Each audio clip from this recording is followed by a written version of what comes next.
അതേപോലെ തന്നെ പൂമ്പാറ്റകൾ, പിന്നെ വവ്വാലുകൾ, പക്ഷികൾ, ഈവൻ മാമൽസ് പോലെയുള്ള ലീമറുകളും അതേപോലെ എലികളും, ഈവൻ കുരങ്ങന്മാർ വരെ പോളിനേഷനെ സഹായിക്കുന്ന അല്ലെങ്കിൽ പോളിനേഷനിൽ പങ്കുവെക്കുന്നുണ്ട്. നമ്മൾ ബേസിക്കായിട്ട് തുടങ്ങാം എന്താണ് പോളിനേഷൻ. പോളിനേഷൻ എന്ന് പറഞ്ഞു കഴിഞ്ഞാൽ ഒരു പൂവിലെയുള്ള പൂമ്പൊടി അത് അതിൻ്റെ മെയിൽ ബീജം എന്ന് നമ്മൾ വിശേഷിക്കുന്ന പൂമ്പൊടി അത് അതിൻ്റെ ഫീമെയിലായിട്ടുള്ള സ്റ്റിഗ്മയിലേക്ക് പോകുന്ന ഒരു ട്രാൻസ്ഫറിനെയാണ് നമ്മൾ പോളിനേഷൻ എന്ന് പറയുന്നത്. അത് ഒന്നല്ലെങ്കിൽ ഒരേ പൂവിൽ തന്നെ നടക്കാം, അല്ലെങ്കിൽ അതിന് ഒരേ ചെടിയിൽ തന്നെ രണ്ട് പൂക്കൾ തമ്മിൽ നടക്കാം. അതുമല്ലെങ്കിൽ കംപ്ലീറ്റ്ലി ഡിഫറെൻ്റ് ആയിട്ടുള്ള വേറൊരു ചെടിയിലെ പൂവുമായിട്ട് നടക്കാം. അത് കാറ്റ് വഴിയോ അല്ലെങ്കിൽ ഒരു ഇൻസെക്റ്റിൻ്റെ അല്ലെങ്കിൽ ഒരു ജീവജാലത്തിൻ്റെ സഹായം കൊണ്ടോ നടക്കാം. ഈ ജീവജാലത്തിന് സഹായത്തോടെ നടക്കുന്നതിന് നമ്മൾ ബയോട്ടിക് പോളിനേഷൻ എന്ന് പറയുന്നത്. ഇതിൽ ഇപ്പോൾ സെൽഫ് പോളിനേഷനും ക്രോസ് പോളിനേഷനും നമ്മൾ പറയുമ്പോൾ സ്വയം അതേ ചെടിയിൽ നിന്ന് നടക്കുമ്പോഴാണ് അതിന് നമ്മൾ സെൽഫ് പോളിനേഷൻ എന്ന് പറയുന്നത്. അപ്പോൾ കുറച്ചും കൂടി ജനറ്റിക് ഡൈവേഴ്സിറ്റി അല്ലെങ്കിൽ വേരിയേഷൻസ് വളരെ കുറവായിരിക്കും. മറിച്ച് ക്രോസ് പോളിനേഷൻ എന്ന് പറയുമ്പോൾ വേറൊരു കംപ്ലീറ്റ്ലി ഡിഫറെൻ്റ് ആയിട്ടുള്ള വ്യത്യാസം പൂവിലേക്ക് പോകുമ്പോൾ ആ പൂവിൻ്റെ ജനിതഘടനയും അതിൻ്റെ ജനിതക അടിസ്ഥാനമായിരിക്കും നമുക്ക് കിട്ടുന്നത്. അപ്പോൾ ആ രണ്ടും കൂടി സെക്ഷൽ റീപ്രൊഡക്ഷനിലേക്ക് ആണിൻ്റെയും പെണ്ണിൻ്റെയും രണ്ട് ബീജങ്ങൾ വരുന്നത് കൊണ്ട് അത് കുറച്ചുകൂടി നല്ല ഡൈവേഴ്സിറ്റി കൂട്ടുന്നതായിരിക്കും. അത് എന്തുകൊണ്ട് pollination why pollination is important എന്ന ക്വസ്റ്റ്യനിലേക്ക് നമ്മൾ ഇറങ്ങുമ്പോൾ ഒരു ചെടിയെ സംബന്ധിച്ചിടത്തോളം അതിൻ്റെ റീപ്രൊഡക്ഷൻ അല്ലെങ്കിൽ അതിൻ്റെ സൗണ്ട് ക്ലിയർ ആവുന്നില്ലേ? സൗണ്ട് ക്ലിയർ ആവുന്നുണ്ട്, പക്ഷേ ഇത്തിരി ബ്രേക്ക് വരുന്നുണ്ട്. അത് മാത്രം കുറച്ചും കൂടി ലൗഡർ ആയിട്ട് സംസാരിക്കാൻ പറ്റിയ കുറച്ചുകൂടി നല്ലതായിരിക്കും തോന്നുന്നു.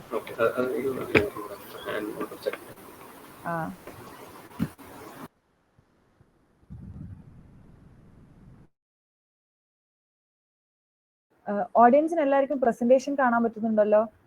ഇല്ലെങ്കിൽ അറിയിക്കണം.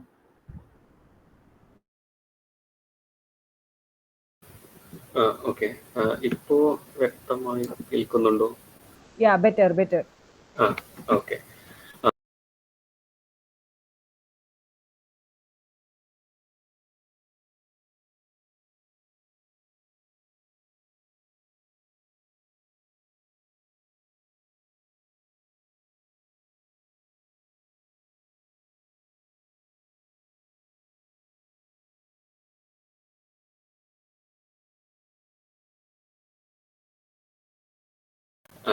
ഈ ഫുഡ് അതിലുണ്ടാവുന്ന ഒരു ഫ്രൂട്ടിന്റെ എണ്ണം, അതേപോലെ തന്നെ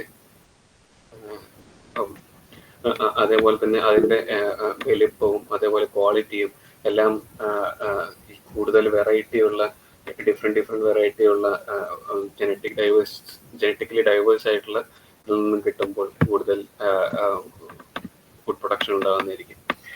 അങ്ങനെ അതേപോലെ തന്നെയാണ് ഈ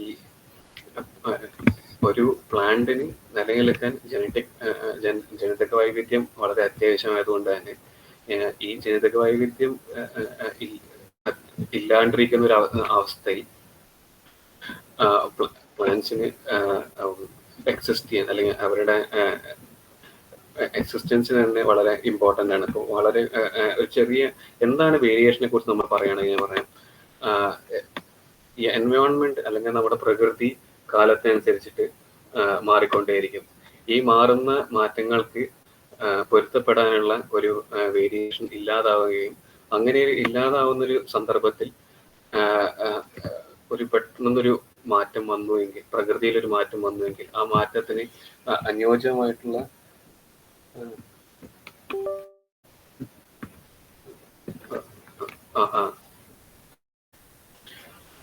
ആ മാറ്റത്തിന് അനിവാര്യമായിട്ടുള്ള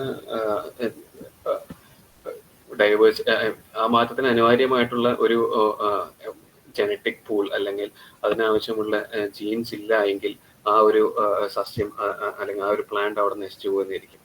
മറിച്ച് അതിനനുസരിച്ചുള്ള ഒരു വെറൈറ്റി അല്ലെങ്കിൽ അതിന്റെ ജനിതക ഒരു വെറൈറ്റി നമുക്ക് കിട്ടുകയാണെങ്കിൽ ആ ഒരു പെർട്ടിക്കുലർ പ്ലാന്റിന് അവിടെ സർവൈവ് ചെയ്യാനും അവിടെ നിലനിൽക്കാനും സാധിക്കും. അതുപോലെ തന്നെ അപ്പോൾ ഈ തേനീച്ചകൾ അല്ലെങ്കിൽ പരാഗണകാരികൾ ഇതുപോലെ മറ്റ് ചെടികളിൽ നിന്നും കൊണ്ടുവരുമ്പോഴാണ് നമുക്ക് കൂടുതൽ വെറൈറ്റി വരുന്നത്. ആ വെറൈറ്റി വരുന്നില്ല എങ്കിൽ ആ ചെടിക്ക് തന്നെ വംശനാശം സംഭവിച്ചു പോകാൻ ഏറെ സാധ്യതയുണ്ട്. അപ്പോൾ പോളിനേഷൻ ആ ചെടികളുടെ നിലനിൽപ്പിന് വളരെ അത്യാവശ്യമാണ്.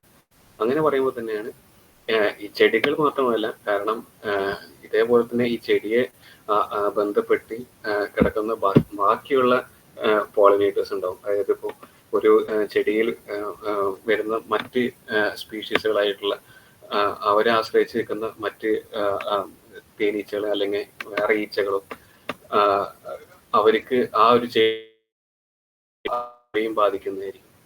അത് നമ്മൾ കൂടുതൽ വിശദമായിട്ട് ഇനി പറയുന്നതായിരിക്കും.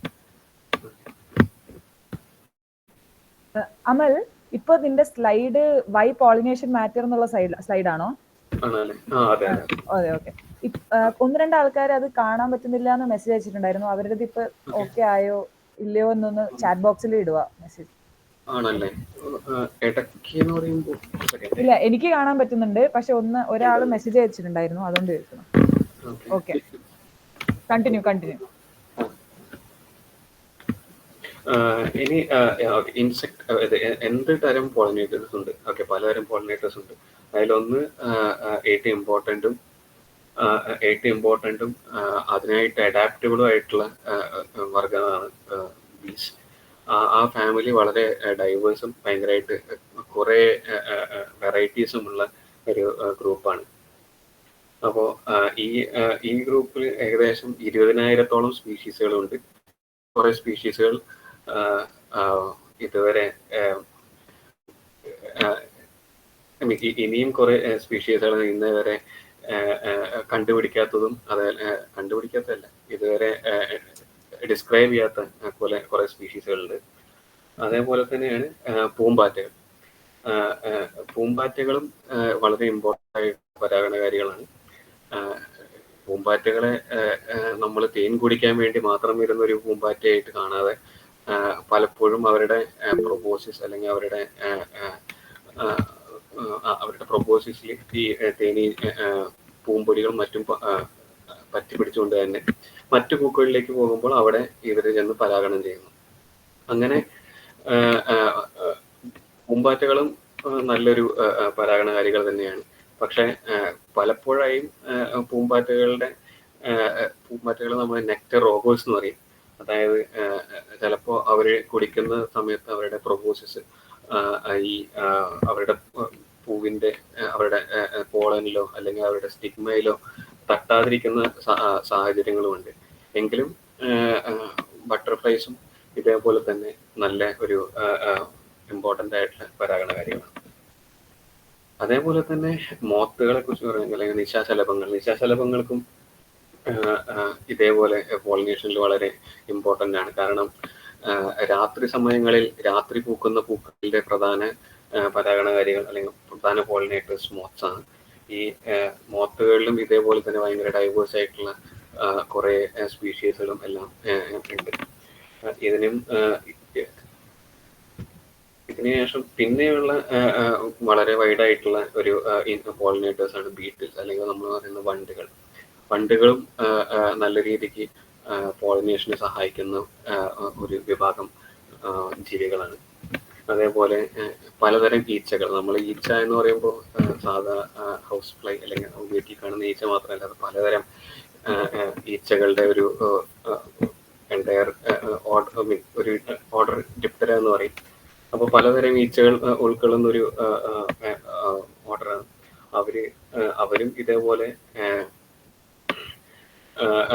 പോളിനേഷനിൽ വളരെയേറെ സഹായിക്കുന്നതാണ്. കാരണം ഇതേപോലെ തേൻ കുടിക്കാനും മാത്രമല്ല ചിലപ്പോൾ അവരുടെ പൂക്കളിൽ നിന്ന് പോളം അല്ലെങ്കിൽ പൂമ്പൊടി കഴിക്കാനും, അതേപോലെ തന്നെ ചിലപ്പോൾ ആ ഫ്ലവറിന്റെ ഇതളിൽ നിന്ന് വെള്ളം കുടിക്കാനും ആ ഇതൾക്ക് കഴിക്കാനും മറ്റുമായിട്ട് അതിൽ കുടിക്കാനാണ് ഫ്ലൈസ് ആയിട്ട് വരുന്നത്. ബീറ്റിൽസ് അല്ലെങ്കിൽ വണ്ടുകൾ അധികം അവരുടെ ഈ ഇലകളൊക്കെ കഴിക്കാനായിട്ടാണ് ഇവിടെ വരുന്നത്. പക്ഷെ കഴിക്കാൻ വരുന്നതോട് തന്നെ ഒരു പൂവിൽ നിന്ന് കഴിച്ച് മറ്റൊരു പൂവിലോട്ട് പോകുമ്പോൾ ആ ബോഡി അവരുടെ ശരീരത്തിന്റെ മേലെ അല്ലെങ്കിൽ ശരീരത്തിന്റെ മേലെ പറ്റിപ്പിടിച്ച് കിടക്കുന്ന പൂമ്പൊടികൾ മറ്റു പൂക്കളിലേക്ക് ചെന്ന് ഇതേപോലെ പരാഗണം നടക്കുന്നതായിരിക്കും. അങ്ങനെ ഇവര് മാത്രമല്ലത് ഉറുമ്പുകൾ നമുക്കറിയാം വളരെ വൈവിധ്യം ആയിട്ടുള്ള ഭയങ്കര ഡൈവേഴ്സ് ആയിട്ടുള്ള ഒരു ഗ്രൂപ്പാണ്. ആ ഗ്രൂപ്പിൽ പലതരം ഭക്ഷ്യ ശീലങ്ങളുള്ള ജീവികളുണ്ട്. ചിലത് കാർണിവോറസ് ആണ്, ചിലത് മാംസങ്ങൾ അതായത് ഇൻസെക്ട്സിനെ മാത്രം കഴിക്കുന്നതാണ്, ചിലത് പക്ഷെ ഷുഗറും ഒപ്പം തന്നെ സുക്രോസും കഴിക്കുന്ന, അതായത് പഞ്ചാര വായിനി അല്ലെങ്കിൽ അതിലുള്ള നെക്ടർ കുടിക്കാൻ വേണ്ടിയിട്ടും പൂക്കളിലേക്ക് വരുന്നതായിരിക്കും. അങ്ങനെ പൂക്കളിലേക്ക് വരുന്നതും ഒരു പൂവിൽ നിന്ന് മറ്റൊരു പൂവിലേക്ക് പോകുമ്പോൾ അവിടെയും ഈ ഉറുമ്പുകളും വലിയ പ്രധാനമായിട്ടുള്ള അല്ലെങ്കിൽ ഇമ്പോർട്ടൻ്റ് ആയിട്ടുള്ള ഒരു പരാഗണകാരികളാണ്. ഇനി നമ്മൾ വെർട്ടിബ്രേറ്റ് പോളിനേറ്റ്സ്, ഇൻസെക്ട്സ് മാത്രമല്ല ചെറിയ ജന്തുക്കൾ മാത്രമല്ല പോളിനേറ്റ് ചെയ്യാൻ ഹെൽപ്പ് ചെയ്യുന്നത് നമ്മൾ നേരത്തെ പറഞ്ഞിരുന്നു. അപ്പോൾ ഇതേപോലെ ഇവിടെ ഇമ്പോർട്ടൻ്റ് ആയിട്ടുള്ളതാണ് ഈ ബേർഡ്സിന് വളരെ ട്യൂബുലർ ആയിട്ടുള്ള അല്ലെങ്കിൽ നല്ലോണം ആഴമുള്ള ഒരു കുഴി, ഇപ്പൊ നമ്മൾ ഇവിടെ കാണുന്ന പോലെ ഒരു കുഴിയുള്ള അല്ലെങ്കിൽ അവരുടെ ബീക്ക് ഉള്ളിലോട്ട് കയറ്റാൻ പറ്റുന്ന രീതിയിലുള്ള പൂക്കളെയാണ് ഇവർ അധികവും പോളിനേറ്റ് ചെയ്യുന്നത്. ഹമ്മിങ് ബേർഡ് അല്ലെങ്കിൽ സൺബേർഡ് ഇത് വളരെ നമുക്കെല്ലാവരും സുപരിചിതം.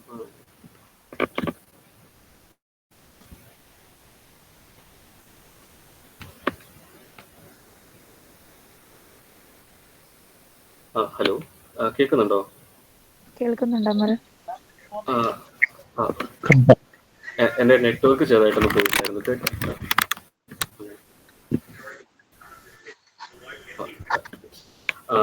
സോ ബേർഡ്സ് ഇതേപോലെ സൺബേർഡ്, ഹമ്മിങ് ബേർഡ്, ഈ ഓറിയന്റൽ വൈറ്റ് ഫ്ലൈറ്റ്, ഈ പൂക്കളെല്ലാം ഈ പക്ഷികളെല്ലാം ഇതുപോലെ ട്യൂബുലർ ആയിട്ടുള്ള ഫ്ലവേഴ്സിലാണ് പോളിനേഷൻ ചെയ്യുന്നത്. അതേപോലെ തന്നെ ഇമ്പോർട്ടൻ്റ് ആയിട്ടുള്ള മാമൽസും ഉണ്ട്. അതിൽ പ്രധാനമായിട്ടുള്ളതാണ് ബാറ്റ്സ്. ഈ ബാറ്റ്സിൽ നമുക്ക് രാത്രി പൂക്കുന്ന വെള്ള കളറുള്ള അല്ലെങ്കിൽ അങ്ങനത്തെ ഫ്ലവേഴ്സിൽ കൂടുതലും വന്ന് പോളിനേറ്റ് ചെയ്യുന്ന അത് ബാറ്റ്സ് ആണ്. ബാറ്റ്സിൽ പലതരം വവ്വാലുകളുണ്ട്. അതായത് ഫ്രൂഗിവോറസ് ആയിട്ടുള്ള വവ്വാലുകളുണ്ട്, പഴങ്ങൾ മാത്രം കഴിക്കുന്ന വവ്വാലുകളുണ്ട്, മാംസം മാത്രം കഴിക്കുന്ന വവ്വാലുകളുണ്ട്, രണ്ടും ഒംനിവോറസ് ആയിട്ടുള്ള വവ്വാലുകളുണ്ട്. അതിൽ ഫ്രൂഗിവോറസ് ആയിട്ടുള്ള വവ്വാലുകൾ അധികം ഒരു വൻ രീതിയിൽ പോളിനേഷന് നല്ലോണം ഹെൽപ്പ് ചെയ്യുന്നുണ്ട്. ഇവര് ചെയ്യുന്ന പൂക്കൾക്ക് അധികവും നല്ല കുറച്ചുകൂടി വലുപ്പമുള്ള പൂക്കളായിരിക്കും. അതേപോലെ തന്നെ ഇളം പെയിലായിട്ടുള്ള കളർ, അതായത് വെള്ള കളർ അല്ലെങ്കിൽ ലൈറ്റ് കളർ ആയിട്ടുള്ള രാത്രിയിലെ നൈറ്റിലെ ഇരുട്ടിന്റെ ബാക്ക്ഗ്രൗണ്ടിൽ കാണാൻ പറ്റുന്ന ഒരു കോൺട്രാസ്റ്റിംഗ് ആയിട്ടുള്ള കളേഴ്സ് ഉള്ള ഫ്ലവേഴ്സ് ആയിരിക്കും അധികം. ഒരിക്കലും ബ്രൈറ്റ് കളേർഡ് ആയിരിക്കില്ല. അതേപോലെ തന്നെ വളരെ ഇമ്പോർട്ടൻ്റ് ആണ്, നല്ല സ്മെല്ലുള്ള ഫ്ലവേഴ്സ് ആയിരിക്കും. നല്ല അതും രാത്രി കാലങ്ങളിൽ ഓപ്പൺ ആയിട്ടുള്ള ഫ്ലവേഴ്സ്. ഇവിടെ നമുക്ക് കാണാം ഈ വവ്വാല് വന്ന് കുടിക്കുന്നത് നമ്മുടെ വാഴപ്പൂവിലാണ്. അതേപോലെ മറ്റ് ചില മാമൽസ് കൂടിയുണ്ട്. അല്ലെങ്കിൽ ഹണി പോസം പോലെ. ഹണി പോസം ഒരു മാർസൂപ്പിയിലാണ്, ഓസ്ട്രേലിയ മാത്രം കാണുന്ന ഒരു മാർസൂപ്പിയിൽ. ഇവരുടെ പോളിനേഷൻ നല്ല കൗതുകം പറഞ്ഞൊരു പോളിനേഷനാണ്. അവര് നേരെ പൂവിന്റെ മേലേക്ക് എടുത്ത് ചാടുകയാണ് ചെയ്യുക. ആ ചാടിയിട്ട് ആ പൂവിലുള്ള നെക്ടർ കുടിക്കുമ്പോൾ ഈ ചാടുന്നതിലൂടെ ആ പൂവിലെ പോളൻ മിക്കതും ഇവരുടെ മുടികളിലും ശരീരത്തും പറ്റുന്നു. അതേപോലെ ഇത് വേറൊരു പൂവിലേക്ക് പോയി അവർ കുടിക്കുമ്പോൾ അവിടെ ഈ പോളൻ പോകുമ്പോൾ അവിടെ പോളിനേഷൻ നടക്കുന്നു. അതേപോലെ തന്നെയാണ് ചെറിയ ഒരു എലി വർഗത്തിൽപ്പെട്ട നമുക്ക് റോക്ക്മൂസ്, ഇതും ഒരു ഉദാഹരണമാണ്. പക്ഷെ ഈ റോഡൻസിന് മാത്രമല്ല, വൺ ഓഫ് ദ വലിയ മെമേലിയൻ പോളിനേറ്റർ എന്നറിയപ്പെടുന്ന റെഡ് റഫ്റ്റ് ലീമർ ലീമർ വർഗത്തിൽപ്പെട്ട ഒരു മാമൽ തന്നെയാണ്. അവർ ബേസിക്കലി പ്രൈമേറ്റ് ആണ്. ഓക്കെ, ഇവര് ഇവരുടെ പോളിനേഷൻ അധികവും ആക്സിഡന്റൽ ആണെന്ന് പറയാം. പക്ഷെ ഇവരുടെ ഫുഡ് ഹാബിറ്റ്സ് ബേസിക്കലി ഈ പൂക്കളിലെ തേനും അതേപോലെ പൂമ്പൊടിയാണ്. അപ്പോൾ ഇത് കഴിക്കാൻ വരുന്നതിലൂടെ മാത്രമല്ല, ഈ കഴിക്കുന്നതിലൂടെ ഇതിന്റെ നെക്ടർ അല്ലെങ്കിൽ കുടിക്കുമ്പോൾ അവരുടെ ഫേഷ്യൽ ഹെയർസിൽ ഈ പൂമ്പൊടി പറ്റിപ്പിടിക്കുകയും അതേപോലെ അടുത്ത പൂവിലേക്ക് പോകുമ്പോൾ ഇതേപോലെ പരാഗണം നടക്കുന്ന, ആക്സിഡന്റൽ ആയിട്ട് നടക്കുന്ന പരാഗണമായിട്ടാണ് മെയിനായിട്ട് കാണുന്നത്. ഇതേപോലെ നമ്മൾ നേരത്തെ പറഞ്ഞ പോലെ ബീസിനെ പോലെയോ അല്ലെങ്കിൽ ബട്ടർഫ്ലൈസിനെ പോലെയോ ഫ്ലവർ ഓറിയന്റഡ് ആയിട്ട് നടക്കുന്ന ഒരു പ്രവൃത്തിയല്ല. അതേപോലെ തന്നെ ഇപ്പൊ റീസെന്റ് അറിയപ്പെടുന്ന ഈ റീസസ് മങ്കി എന്ന് പറഞ്ഞു കഴിഞ്ഞാൽ നോർത്ത് ഇന്ത്യയിൽ കാണുന്ന സാധാ നമ്മൾ കാണുന്ന ഒരു നാട്ടുകുരങ്ങ് എന്ന് പറയുന്ന പോലത്തെ ഒരു കുരങ്ങാണ്. അവരും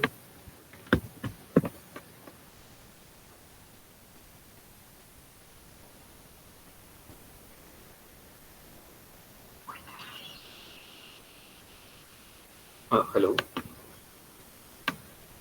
അമൽ കേൾക്കാം, ഇപ്പോൾ കേൾക്കാം. അപ്പോ ഇതേപോലെ റീസസ് മങ്കി നോർത്ത് ഇന്ത്യയിൽ കാണുന്ന കുരങ്ങുകൾ, അവരുടെ ഇപ്പൊ അടുത്ത് വന്നൊരു ഫോട്ടോ ആണ്. ഇവർ കഴിക്കുന്ന പൂക്കളിലൂടെ ഇതേപോലെ പൂവിലെ നെക്ടർ കുടിക്കാൻ വേണ്ടി വരുന്നതാണ്. അങ്ങനെ പോളിനേഷൻ നടക്കുന്നതായിട്ട് പഠനം നടന്നുകൊണ്ടിരിക്കുന്നുണ്ട്. അങ്ങനെയും ആക്സിഡന്റലി പോളിനേഷൻ നടക്കാം. ഇതൊക്കെ ഇതിൽ നമ്മൾ സംസാരിച്ച ബേർഡ്സ് വരെ കുറച്ചുകൂടി ഓർഗനൈസ്ഡ് ആയിട്ടുള്ള ഒരു ബേർഡ്സ് ബാറ്റ്സ് വരെ ഓർഗനൈസ്ഡ് ആയിട്ടുള്ള പോളിനേഷനാണ്. പിന്നെ നടക്കുന്ന പോളിനേഷൻസും ഹണിപോസും മൗസും പിന്നെയും ആക്സിഡന്റ് അല്ലാത്ത പോളിനേഷൻ. പക്ഷെ പ്രൈമേറ്റ്സിന്റെ അധികവും ആക്സിഡന്റിൽ നടക്കുന്ന ഒരു പോളിനേഷനാണ്. പക്ഷെ എന്നാലും അവര് കോൺട്രിബ്യൂട്ട് ചെയ്യുന്ന പോളിനേഷൻ വളരെ ഇമ്പോർട്ടൻ്റ് തന്നെയാണ്. ഇനി നമുക്ക് വിങ് പോളിനേഷൻ അല്ലെങ്കിൽ അനിമൽ പോളിനേഷൻ തമ്മിലുള്ള വ്യത്യാസം നോക്കാം. വിങ് പോളിനേഷൻ ബേസിക്കലി കാറ്റുകൊണ്ട് നടക്കുന്ന ഒരു പോളിനേഷനാണ്. അതില് ബേസിക്കലി ഒരു ഏജന്റ് ഇല്ല, ഒരു ലിവിങ് ആയിട്ടുള്ള ഒരു ആനിമൽ ഇല്ലാത്തതുകൊണ്ട് തന്നെ കാറ്റിന്റെ ഗതി എങ്ങനെയാണോ അതിനനുസരിച്ചിട്ടാവും ഈ പോളിനേഷൻ നടക്കുന്നത്. അപ്പോൾ മിക്കപ്പോഴും വളരെ റാൻഡമായി നടക്കുന്ന പോളിനേഷനാണ് ഈ വിങ് പോളിനേഷൻ. പക്ഷെ മറിച്ച് ജീവികൾ ആനിമൽ പോളിനേഷൻ ആണെങ്കിൽ അത് കുറച്ചും കൂടി ടാർഗറ്റഡ് ആണ്. ഈവൻ ദോ നമ്മൾ നേരത്തെ പറഞ്ഞ പോലെ കുരങ്ങന്മാരിലും മറ്റും ആക്സിഡന്റൽ പോളിനേഷൻ ആണെങ്കിലും അവർ അറ്റ്ലീസ്റ്റ് പോകുന്നത് പൂക്കളിലേക്കാണ്. മറ്റേത് ഏത് ദിക്കിലൂടെയും ആ കാറ്റിന്റെ ദിക്കിനനുസരിച്ച് ആ പോളൻ അങ്ങനെ അതിന്റെ രീതിയിലേക്ക് അങ്ങനെ പോകുന്നതായിരിക്കും. പക്ഷെ ഇവിടെ അറ്റ്ലീസ്റ്റ് ആ പൂക്കളിലേക്ക് തന്നെയാണ് പോകുന്നതെന്ന് നമുക്ക് മനസ്സിലാക്കാം.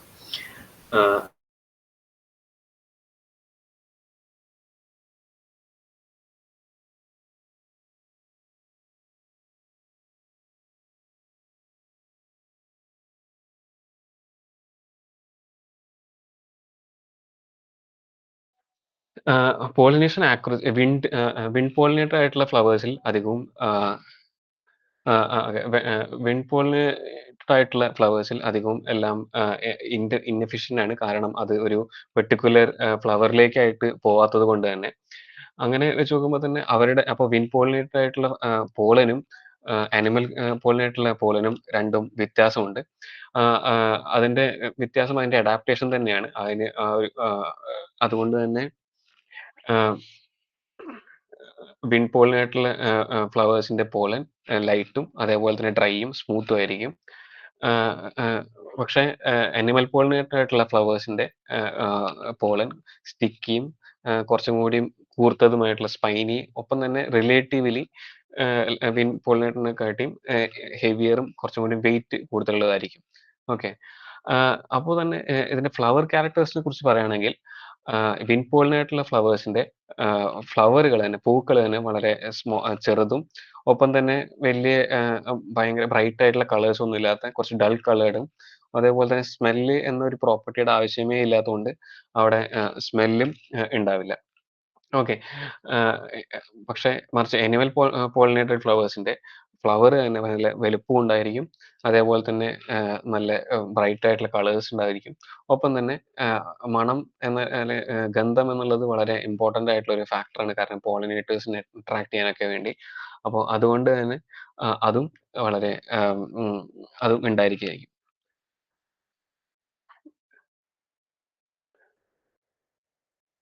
ഓക്കെ. ഇനി നമ്മൾ എന്തൊക്കെയാണ് പ്ലാന്റ് അഡാപ്റ്റേഷൻസ് ഫോർ പോളിനേറ്റേഴ്സ്? പ്ലാന്റ്സിൽ എന്തൊക്കെ അഡാപ്റ്റേഷൻസ് ഉണ്ട് പോളിനേറ്റേഴ്സിന് വേണ്ടിയിട്ട്? അത് അതിൽ ഇമ്പോർട്ടന്റ് ആയിട്ടുള്ളതാണ് നേരത്തെ നമ്മൾ പറഞ്ഞിരുന്ന കളർ. ഓക്കെ. ഈ വളരെ നാനാവർണ്ണങ്ങളും പലതരം കളറുകളും പൂക്കളിൽ നമുക്ക് കാണാൻ പറ്റും. ഈ പൂക്കളിലുള്ള കളറുകൾ കളർ ഒരു ക്യൂ ആയിട്ടാണ്. അതൊരു ഓക്കെ, ഒരു പോളിനേറ്ററിന് ഒരു ഏതൊരു ജീവിക്കും ഓക്കെ, അവിടെ ഒരു റിസോഴ്സ് ഉണ്ട്, അവിടെ ഒരു നെക്ടർ അല്ലെങ്കിൽ പോളൻ അതുപോലെ എന്തെങ്കിലും ഉണ്ട് എന്ന് കാണിക്കാൻ വേണ്ടിയിട്ടുള്ള ഒരു വളരെ ഇമ്പോർട്ടന്റ് ഒരു അഡാപ്റ്റേഷൻ ആണ് പ്ലാന്റിന്റെ ഈ ബ്രൈറ്റ് കളേഴ്സ് ആയിട്ടുള്ള പൂക്കൾ. അതേപോലെ തന്നെ പൂക്കളിൽ നമുക്ക് കാണാൻ പറ്റും UV റിഫ്ലക്ഷൻ. അതായത് ഈ പൊതുവെയുള്ള ഈച്ചകളിൽ അവരുടെ വിഷ്വൽ ഫീൽഡ് എന്ന് പറഞ്ഞാൽ UV റിഫ്ലക്ഷന് ഇമ്പോർട്ടന്റ് ആയിട്ടുള്ളതാണ്. അതായത് അവർക്ക് UV റേഞ്ചിൽ നമുക്ക് വിസിബിൾ റേഞ്ചിൽ കാണുന്ന പോലെ, അതായത് 400 നാനോമീറ്റർ മുതൽ അപ്പൊ നമ്മൾ കാണുന്ന വിബ്ജിയോർ എന്നുള്ള കളറുകൾക്കൊപ്പം അവർക്ക് വിബ്ജിയോറിന്റെ തൊട്ട് കുറച്ചും കൂടി ഷോർട്ടർ വേവ് ലെങ്ത് ആയിട്ടുള്ള UV ലൈറ്റുകളും UV റിഫ്ലക്ഷനും അവർക്ക് പെർസീവ് ചെയ്യാൻ പറ്റും. അതായത് അവർക്കത് കാണാൻ പറ്റും. അപ്പോൾ നമുക്ക് കാണാൻ പറ്റാത്ത അതും പക്ഷെ അവർക്ക് കാണാൻ പറ്റുന്ന രീതിയിലുള്ള ചെറിയ അഡാപ്റ്റേഷൻസ് നമുക്ക് ഈ പൂക്കളിൽ കാണാൻ പറ്റും. അതിന് ഏറ്റവും വലിയ ഉദാഹരണമാണ് ഇവിടെ ഇപ്പോ ഈ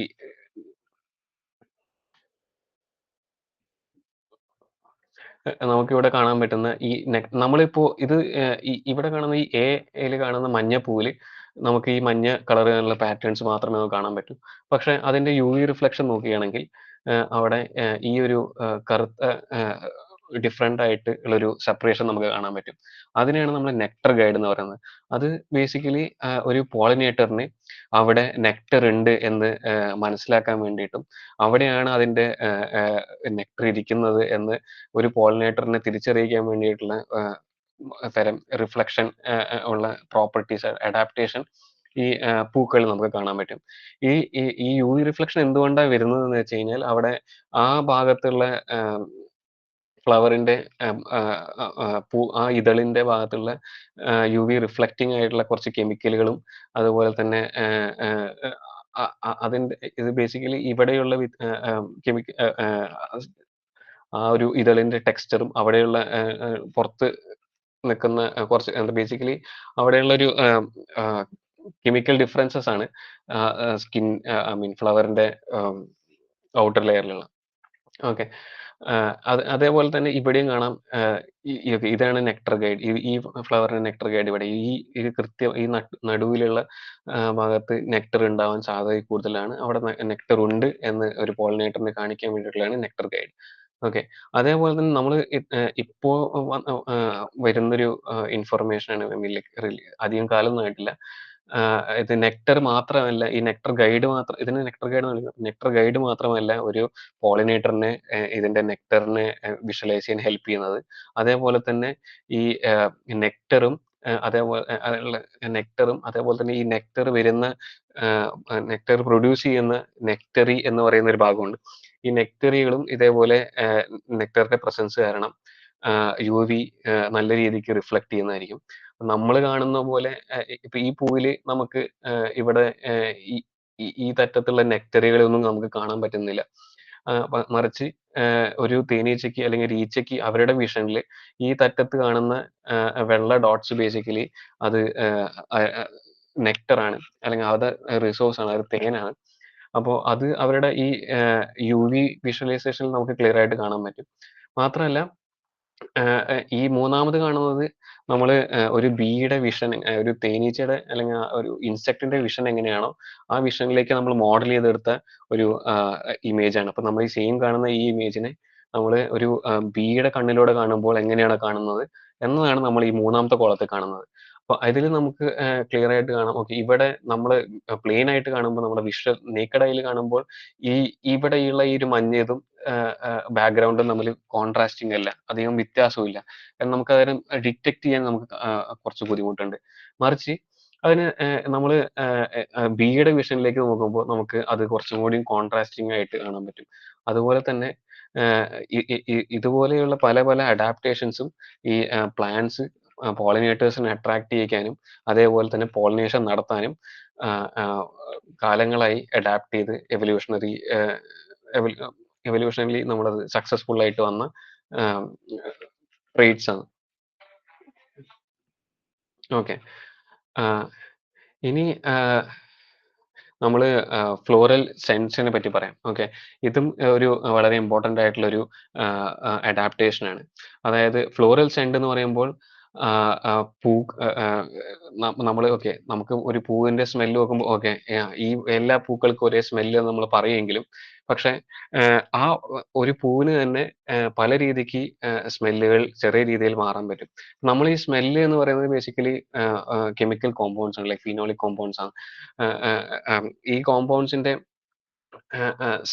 ആ കോമ്പൗണ്ട്സിന്റെ ഒരു കോൺസെൻട്രേഷനും ഒപ്പം തന്നെ അവരുടെ ആ ഫിനോളിക് കോമ്പൗണ്ട്സിന്റെ ഓരോ കോമ്പൗണ്ട്സ് മാറുമ്പോഴുള്ള മണവും കംപ്ലീറ്റ് വ്യത്യാസമായിരിക്കും.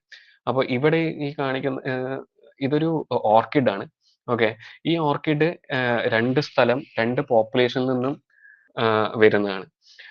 ഒന്ന് ഈ രണ്ട് പോപ്പുലേഷനിലും പക്ഷെ ഇത് സെയിം സ്പീഷീസ് ആണ്, പക്ഷെ രണ്ട് ഏകദേശം ഒരേ സ്മെല്ല് പോലെ ഇരിക്കും. പക്ഷെ അതിന്റെ ആ സ്മെല്ലിലുള്ള കോമ്പൗണ്ട്സ് നോക്കുമ്പോൾ അത് രണ്ടും രണ്ടാണ്. ഓക്കെ, അത് മാത്രമല്ല ഈ ഒരു പ്ലാന്റ് രാവിലെ മുതൽ ഇപ്പോൾ ചില ചെടികൾ, ചില പൂക്കൾ നമുക്കറിയാം രാവിലെ മുതൽ രാത്രി വരെ അല്ലെങ്കിൽ കംപ്ലീറ്റ് ആയിട്ട് പൂത്ത് നിൽക്കുന്ന പൂക്കൾ ഉണ്ടാവും. അപ്പൊ ഈ അങ്ങനത്തെ പൂക്കളിൽ ഈ കെമിക്കൽ കോമ്പൗണ്ടുകൾ രാത്രിയും രാവിലെയും എന്ന രീതിയിൽ വ്യത്യാസം വരാൻ സാധ്യതയുണ്ട്. അതാണ് ഇവിടെ കാണുന്നത്. ഇപ്പൊ ഇതിലിപ്പോ 2 കോമ്പൗണ്ടുകളുണ്ട്. അതിൽ കോമ്പൗണ്ടുകളുടെ കോൺസെൻട്രേഷൻ ഡേ ആകുമ്പോൾ ഇങ്ങനെയായിരിക്കാം, നൈറ്റ് ആയിരിക്കും ഇങ്ങനെയായിരിക്കാം. അതേപോലെ തന്നെ വേറെ സ്ഥലത്ത് ഇതേപോലെ തന്നെ ഈ ഒരു ഡേ നൈറ്റ് വേരിയേഷൻ ഉണ്ടായിരിക്കും. ഈ ഡേ നൈറ്റ് വേരിയേഷൻ എന്തിനാണ് ഡിപ്പെൻഡ് ഇരിക്കുന്നത് വെച്ച് കഴിഞ്ഞാൽ അത് ആ സ്ഥലത്ത് അവിടെയുള്ള പോളിനേറ്റേഴ്സ് എന്താണോ, അവിടെ എന്താണ് ഈ പൂവിലോട്ട് വരുന്നത് അതിനെ ഡിപ്പെൻഡ് ചെയ്തിരിക്കും ഈ ഒരു ഫ്ലവർ പ്രൊഡ്യൂസ് ചെയ്യുന്ന സ്മെല്ല് അല്ലെങ്കിൽ ഈ ഫ്ലോറൽ സെന്റിന്റെ കോമ്പൗണ്ട്സ്. ഓക്കെ, അപ്പോൾ നമ്മൾ പറഞ്ഞു സ്പേസിലും വേരിയേഷൻ ഉണ്ട്, അതേപോലെ തന്നെ ഇതിലും വേരിയേഷൻ ഉണ്ട്. ഓക്കെ, ഇനി ഫ്ലോറൽ റിവാർഡ്സിനെ കുറിച്ച് പറയുകയാണെങ്കിൽ ഫ്ലോറൽ സിഗ്നലിംഗ്. ഓക്കെ, ഇതേപോലെ തന്നെ ഫ്ലവറിൽ അവരുടെ കളറും അവർക്ക് വേരി ചെയ്യാൻ പറ്റും. ഇതൊരു ഫ്ലോറൽ സിഗ്നലാണ്. അതായത് ഇപ്പൊ നമുക്കറിയാം ലാൻഡാന നമ്മളെല്ലാവരും കാണുന്നതാണ്. ഓക്കെ, ഈ ലാൻഡാനയുടെ നടുവിൽ കാണുന്ന ഈ മഞ്ഞ കളർ ഫ്ലവർ കുറച്ചുകൂടി ഫ്രഷ് ആയിട്ടുള്ള ഫ്ലവർ ആണ്. ആൻഡ് അത് അറ്റത്ത് കിടക്കുന്ന ഓറഞ്ച് ഫ്ലവർ ഓറഞ്ച് ഫ്ലവറിൽ കുറച്ച് ഒരു ദിവസം പഴക്കമുള്ള ഫ്ലവർ ആയിരിക്കും. അത് കാണുമ്പോൾ തന്നെ ഒരു പോളിനേറ്റർ മനസ്സിലാവും, ഓക്കെ ഈ മഞ്ഞയിലാണ് ഫ്രഷ് ആയിട്ടുള്ള ഫ്രഷ് ആയിട്ടുള്ള ഹണി ഉണ്ടാവുക, അല്ലെ ഫ്രഷ് ആയിട്ടുള്ള നെക്ടർ ഉണ്ടാവുക. അതേ കമ്പാരിറ്റീവ്ലി റിലേറ്റീവ്ലി കുറച്ചും കൂടി നല്ല ക്വാളിറ്റി ഉള്ള നെക്ടർ കിട്ടുന്നത് ഈ മഞ്ഞ ഫ്ലവറിലായിരിക്കും. നമ്മളിപ്പോ ഒരു ലാൻഡാനയെ പോയിട്ട് നോക്കുകയാണെങ്കിൽ വെച്ചാൽ നമുക്ക് ക്ലിയർ ആയിട്ട് കാണാൻ പറ്റും ഒരു പൂമ്പാറ്റ അധികവും കുടിക്കുന്നത് ഈ നടുവിലുള്ള മഞ്ഞപ്പൂവിൽ നിന്നായിരിക്കും. അവര് നല്ല രീതിക്ക് ബാക്കിലുള്ള ഈ ഓറഞ്ച് പൂക്കളെ അവോയ്ഡ് ചെയ്യുന്നത് നമ്മൾ ഒന്ന് ഒബ്സർവ് ചെയ്താൽ നമുക്ക് കാണാൻ പറ്റുന്നതായിരിക്കും. അതേപോലെ തന്നെ പല ഈ നെക്ടറിന്റെ ദിവസം കൂടുന്തോറും നെക്ടറിന്റെ ഫിനോളിക് കോമ്പൗണ്ട്സ് അല്ലെങ്കിൽ പ്ലാന്റ് പ്രൊഡ്യൂസ് ചെയ്യുന്ന ഫിനോളിക് കോമ്പൗണ്ട്സ് മൂലം അതിന്റെ കളർ മാറുന്നതും, ആ കളർ മാറുന്നതോറും ഈ ഒരു പോളിനേറ്ററിന് കൃത്യമായിട്ട് മനസ്സിലാവും, ഓക്കെ അതിൽ പഴയ ക്വാളിറ്റി കുറഞ്ഞ നെക്ടറാണ്, നമുക്ക് നല്ല നെക്ടർ ഉണ്ടെങ്കിൽ അതായിരിക്കും അത് എപ്പോഴും പ്രിഫർ ചെയ്യുക. ഇതേപോലെ പലതരം അഡാപ്റ്റേഷൻസ് നമുക്ക് കാണാൻ പറ്റും. ഇപ്പൊ ഇവിടെ ഈ കാണുന്ന ഈ മഞ്ഞപ്പൂവില് ഈ മഞ്ഞപ്പൂവിന്റെ നെക്ടറിന്റെ ക്വാണ്ടിറ്റി അല്ലെങ്കിൽ ക്വാളിറ്റി അനുസരിച്ചിട്ടായിരിക്കും ഇതിന്റെ ഈ പെറ്റലിന്റെ സ്ട്രക്ചർ. അപ്പൊ ഇത് രണ്ടും സെയിം സ്പീഷീസ് ആണ്, പക്ഷെ ഒന്നില് വരുന്ന നെക്ടറിന്റെ ക്വാളിറ്റി മോശമാണ്, അത് കുറച്ചുകൂടി പോളൻ ഓറിയന്റഡ് ആയിട്ടുള്ളതായിരിക്കും. മറ്റേത് നല്ലോണം നെക്ടർ കോൺസെൻട്രേഷൻ ഉള്ള, അതായത് പോളന്റെ എണ്ണം എണ്ണം കുറവായിരിക്കും. ഓക്കെ, ഇതേപോലെ ഈ കാണുന്ന അടഞ്ഞിരിക്കുന്ന പൂവ് ഓവർ ദ ടൈമിനനുസരിച്ചിട്ട് അത് തുറക്കുകയും അടക്കുകയും ചെയ്യുന്നതാണ്. അപ്പോൾ ഒരു ഫ്രഷ് ഫ്ലവർ ആണെങ്കിൽ അത് തുറന്നിരിക്കും, കുറച്ച് പഴയ ഫ്ലവർ ആണെങ്കിൽ അത് അടഞ്ഞിരിക്കും. അപ്പൊ അതേപോലെയുള്ള സിഗ്നലുകൾ ഈ പ്ലാന്റും പോളിനേറ്ററും നമ്മൾ നല്ല രീതിക്ക് ഇന്ററാക്ട് ചെയ്യുന്ന ഒരുതരം ഒരു ആംസ് റേസ് പോലെ തന്നെ നമുക്ക് മനസ്സിലാവുന്ന ഒരു റിലേഷൻഷിപ്പാണ് പ്ലാന്റും പോളിനേറ്ററും തമ്മിൽ. ഓക്കെ, ഇനി നമ്മൾ പോളിനേറ്ററിനെ അല്ലെങ്കിൽ പോളിനേഷൻ അഗ്രികൾച്ചറിൽ എത്രത്തോളം പോളിനേഷൻ ഇമ്പോർട്ടന്റ് ആണ് എന്ന് നോക്കുകയാണെങ്കിൽ, ഈ ഫസ്റ്റത്തെ 3 പേപ്പറുകൾ ബേസിക്കലി പറയുന്നത് ഈ പോളിനേഷന്റെ ഇമ്പോർട്ടൻസ് ആണ് എന്തിന് അഗ്രികൾച്ചറിൽ. അതായത് ബേസിക്കലി ഫ്ലവറിന്റെ ബീ കീപ്പിംഗ് അല്ലെങ്കിൽ നമ്മൾ വെക്കുന്നത് കൊണ്ട് ഫ്രൂട്ട് സെറ്റ് കൂടുന്നതായിരിക്കും. അതേപോലെ തന്നെ ഇപ്പോൾ ഈ ആർട്ടിഫിഷ്യലായിട്ട് നമ്മൾ 2-3 കൂട് വെക്കുമ്പോൾ അവിടെ ഉണ്ടാകുന്ന ഈൽഡിന്റെ എണ്ണം കൂടിയതായിട്ട് കണ്ടിട്ടുള്ള പേപ്പറിലാണ് ഈ 3 എണ്ണം. മറിച്ച് ഈ 2 എണ്ണം, താഴത്തെ 2 എണ്ണം 2 പേപ്പറിൽ ബേസിക്കലി പറയുന്നത് എന്താണെന്ന് വെച്ച് കഴിഞ്ഞാൽ, ഹണി ബീസിന്റെ എണ്ണം മാത്രമല്ല, അതേപോലെ തന്നെ അവിടുത്തെ നേറ്റീവ് ആയിട്ടുള്ള പോളിനേറ്റേഴ്സിനാണ് ഏറ്റവും കൂടുതൽ ഇമ്പോർട്ടന്റ്. അതായത് നമ്മളിപ്പോൾ 2-4-5 കൂട് വെക്കുന്നതോടെ നമുക്ക് ചിലപ്പോൾ എണ്ണം കൂടാൻ പറ്റും, ഫ്രൂട്ടിന്റെ അല്ലെങ്കിൽ നമുക്ക് കിട്ടുന്ന ഈൽഡിന്റെ. പക്ഷെ അതിന്റെ ക്വാളിറ്റി എപ്പോഴും ഡിപ്പെൻഡ് ചെയ്തിരിക്കുന്നത് അതിന്റെ നേറ്റീവ് പോളിനേറ്റേഴ്സിൽ തന്നെയാണ്. അപ്പോൾ നേറ്റീവ് പോളിനേറ്റേഴ്സ് ഉദ്ദേശിക്കുന്നത് ബാക്കിയുള്ള ഈച്ചകൾ. ഇപ്പൊ നമ്മൾ ഒരു സ്ഥലത്ത് ഒരു പ്രദേശത്ത് വളരെ പലതരം ഈച്ചകൾ ആ ഒരു പൂവിലേക്ക് വരുന്നതായിരിക്കും. അവിടെ നമ്മളൊരു ബോക്സ് വെക്കുകയാണെങ്കിൽ തന്നെ അവിടെ പോളിനേഷൻ നടക്കും. അവിടെ നമുക്ക് എന്തായാലും നല്ല രീതിക്കുള്ള ഈൽഡും കിട്ടും. പക്ഷെ ഈൽഡിന്റെ ക്വാളിറ്റി എപ്പോഴും ഇമ്പോർട്ടന്റ് ചെയ്യുന്നത് അവിടുത്തെ നേറ്റീവ് ആയിട്ടുള്ള പോളിനേറ്റേഴ്സിനാണ്. അപ്പോൾ ഈ നേറ്റീവ് ആയിട്ടുള്ള പോളിനേറ്റേഴ്സ് അല്ലെങ്കിൽ വൈൽഡ് പോളിനേറ്റേഴ്സ് എന്ന് പറയുന്നത് അവരെ മെയിൻറ്റെയിൻ ചെയ്യേണ്ടത് ഏതൊരു ഈൽഡിനും അതേപോലെ തന്നെ ക്വാളിറ്റി ആയിട്ടുള്ള അവരുടെ ഈൽഡിന്റെ ക്വാളിറ്റിയെ ഡിറ്റർമൈൻ ചെയ്യുന്ന ഒരു കാര്യമാണ്. പിന്നെ ഈ ഒരു ഹണി ബി അബണ്ടൻസ്, അതായത് നമ്മൾ അടുത്ത് പെട്ടി വെച്ചാലും പക്ഷെ പെട്ടിയുടെ എണ്ണമോ അല്ലെങ്കിൽ അവരുടെ അബണ്ടൻസിനെയോ അല്ല, തേനീച്ചകളുടെ എണ്ണത്തിനോ അല്ല ഇമ്പോർട്ടൻസ്, മറിച്ച് അവിടെ ഉള്ള നാച്ചുറൽ ആയിട്ടുള്ള ബാക്കിയുള്ള ഈ ചെറിയ ഈച്ചകളും അവരുടെ എണ്ണമാണ് ബേസിക്കലി ഒരു ചെടിയുടെ ഈൽഡിനെ ഡിറ്റർമൈൻ ചെയ്യുന്നത്. ഓക്കെ, ഇനി തേനീച്ചകളാണ് ഏറ്റവും മോസ്റ്റ് അഡാപ്റ്റബിൾ, ഏറ്റവും വെൽ അഡാപ്റ്റഡ് ആയിട്ടുള്ള ഒരു പോളിനേറ്റർ എന്ന് നമുക്ക് പറയാം. ഇത്രയും നേരം നമ്മൾ എല്ലാ പോളിനേറ്റേഴ്സിനെ കുറിച്ച് പറഞ്ഞു. പക്ഷെ ഈ ബീസ് എന്നുകൊണ്ട് ഞാനിവിടെ ഉദ്ദേശിക്കുന്നത് എല്ലാതരം തേനീച്ചകളാണ്. ഓക്കെ, നമ്മൾ ഒരിക്കലും തേനീച്ച എന്ന് പറയുമ്പോൾ നമുക്ക് തേൻ തരുന്ന നമ്മൾ കൃഷി ചെയ്യുന്ന തേനീച്ചകളെ കുറിച്ച് മാത്രമല്ല, എല്ലാതരം തേനീച്ചകളെയും നമുക്ക് മലയാളത്തിൽ അങ്ങനെ ഒരു പ്രത്യേകിച്ച് ഒരു ടെർമിനോളജി ഇല്ല. തേനീച്ച എന്ന് പറഞ്ഞ ബാക്കിയുള്ള നോൺ സോഷ്യൽ ആയിട്ടുള്ള അല്ലെങ്കിൽ ഇതേപോലെ നമ്മൾ കോളനി ആയിട്ട് കിടക്കുന്ന ആയിട്ട് വസിക്കുന്ന തേനീച്ചകളല്ലാത്ത സിംഗിൾ ആയിട്ട് ഒറ്റയ്ക്ക് താമസിക്കുന്ന അല്ലെങ്കിൽ ജീവിക്കുന്ന തേനീച്ചകളും വളരെ ഇമ്പോർട്ടന്റ് ആണ്. അപ്പോൾ ഈ തേനീച്ച കൊണ്ട് ഞാൻ ഉദ്ദേശിക്കുന്നത് എല്ലാ തേനീച്ചകളെ കുറിച്ചാണ്. ഓക്കെ, അപ്പോൾ ഈ എല്ലാ തേനീച്ചകളും അവരുടെ മോർഫോളജി, അവരുടെ ബോഡിയിലുള്ള ഘടന ഈ പോളിനേഷന് വേണ്ടിയിട്ടും ഈ പോളൻ എടുക്കാൻ വേണ്ടിയിട്ടും അത് സ്റ്റോർ ചെയ്യാനും അല്ലെങ്കിൽ അത് കൊണ്ടുപോയി കൂട്ടിലേക്ക് തിരിച്ചു കൊണ്ടുപോയി വെക്കാനും വേണ്ടിയിട്ട് അഡാപ്റ്റഡ് ആയിട്ടുള്ളതാണ്. അതിന് ഉദാഹരണമാണ് ഈ അവരുടെ ബോഡിയിലുള്ള ഹെയർസ്. ഈ ബോഡിയിലുള്ള മുടികൾ അല്ലെങ്കിൽ രോമങ്ങൾ വളരെ ഇമ്പോർട്ടൻ്റ് ആണ്. ഈ പോളൻ ഭയങ്കര സ്റ്റിക്കിയാണ് നമ്മൾ പറഞ്ഞല്ലോ. അത് ഭയങ്കര കൂർത്ത ആയിട്ടുള്ള സ്റ്റിക്കിയും ഒട്ടുന്നതായതുകൊണ്ട് അതിനെ അവരുടെ സലൈവയും എല്ലാം യൂസ് ചെയ്ത് അവരുടെ ബോഡിയിൽ നല്ലോണം ഒട്ടിച്ച് സ്റ്റോർ ചെയ്ത് കൊണ്ടുപോകാനുള്ള ബോഡി ഹെയർസ് അവർക്കുണ്ട്. അപ്പൊ ഇപ്പൊ ഈ കാണുന്നത് ഇവിടെ കാണുന്ന ഹെയർ ആണ് കോർബിക്കുലർ ഹെയർ എന്ന് പറയും. ഇവിടെയാണ് ഇവര് പൊതുവെ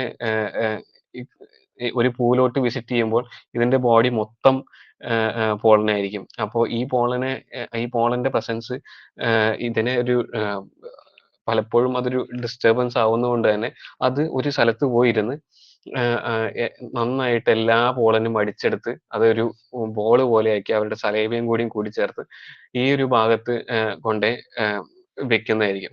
അതിനെയാണ് കോർബിക്കുലർ പോൾ എന്ന് പറയുന്നത്. ഇപ്പൊ നമ്മളിപ്പോ കടയിലെല്ലാം ചിലപ്പോൾ വാങ്ങാൻ കിട്ടുന്ന പൂമ്പൊടി ബേസിക്കലി ഈ ഇങ്ങനത്തെ തേനീച്ചകളിൽ നിന്നും അവര് ഈ കോർബിക്കുലറിൽ അവര് സ്റ്റോർ ചെയ്ത് വെക്കുന്ന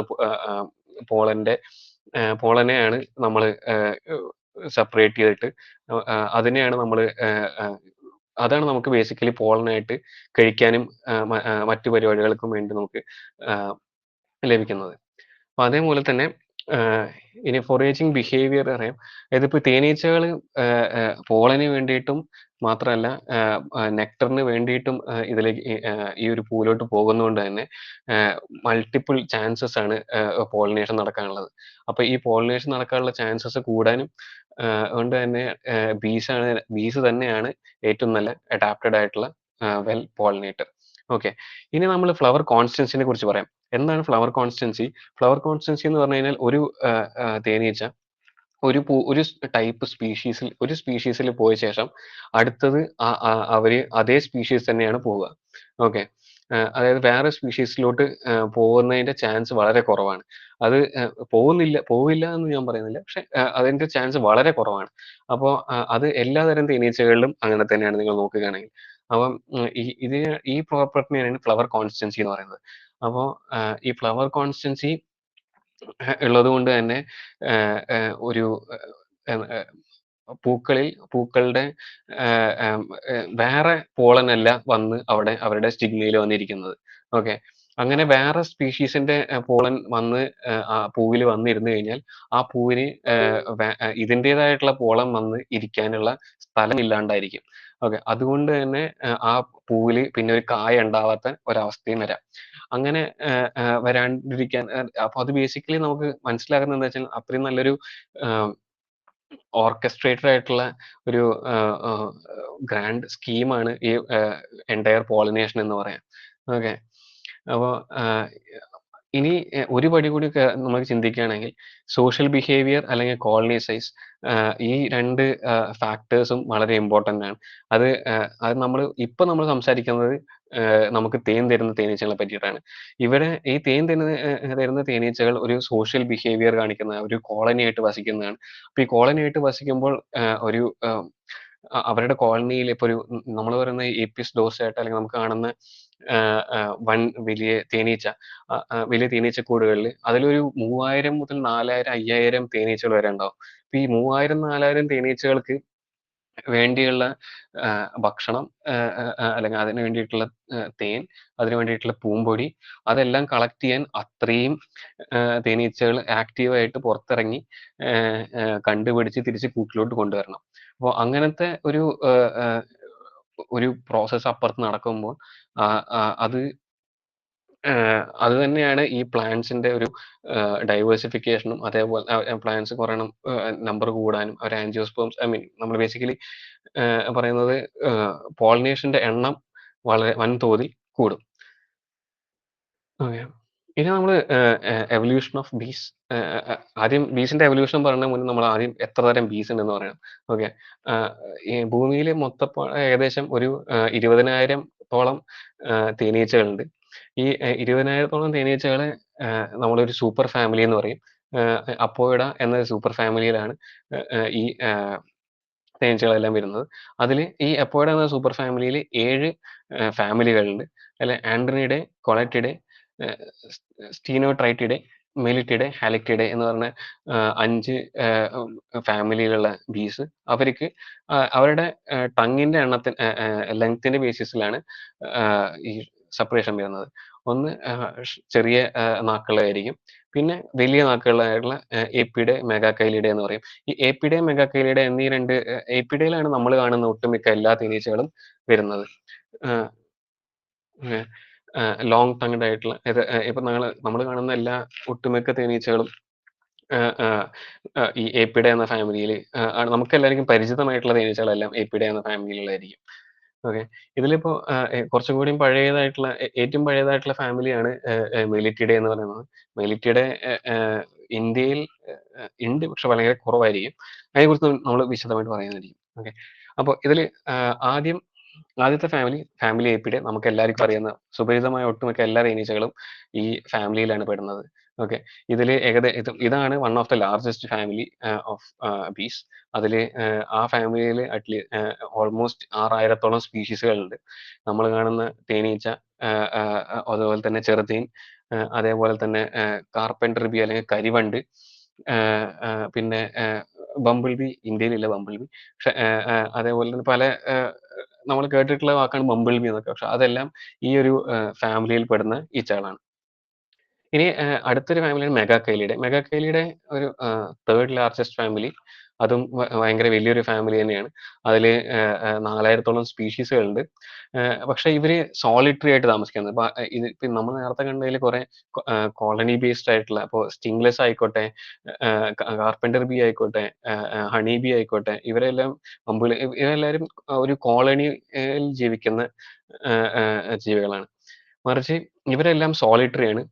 ഒറ്റയ്ക്ക് താമസിക്കുന്ന ചെറിയ ചെറിയ ബറോകളും, ചെറിയ ചെറിയ കുഴികളെല്ലാം ഗ്രൗണ്ടിലും മറ്റും ഉണ്ടാക്കിയിട്ട് ജീവിക്കുന്ന, അല്ലെങ്കിൽ ഇപ്പൊ ഇതിലിപ്പോ പറയുന്ന ലീഫ് കട്ടർ, മേസൺ, റെസിൻ, കാർഡർ, ഇതെല്ലാം ഓരോരോ തരം നെസ്റ്റിൻ ടൈപ്പ് ആണ്. അതായത് ലീഫ് മുറിച്ചുകൊണ്ട് ലീഫുകളുടെ ഇടയിൽ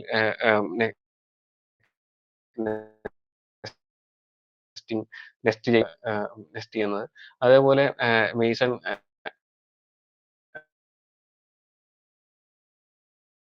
അല്ലെങ്കിൽ റെസിൻ, ഇവരെല്ലാവരും ഓരോ ഡിഫറെന്റ് സബ് ഫാമിലികളാണ്.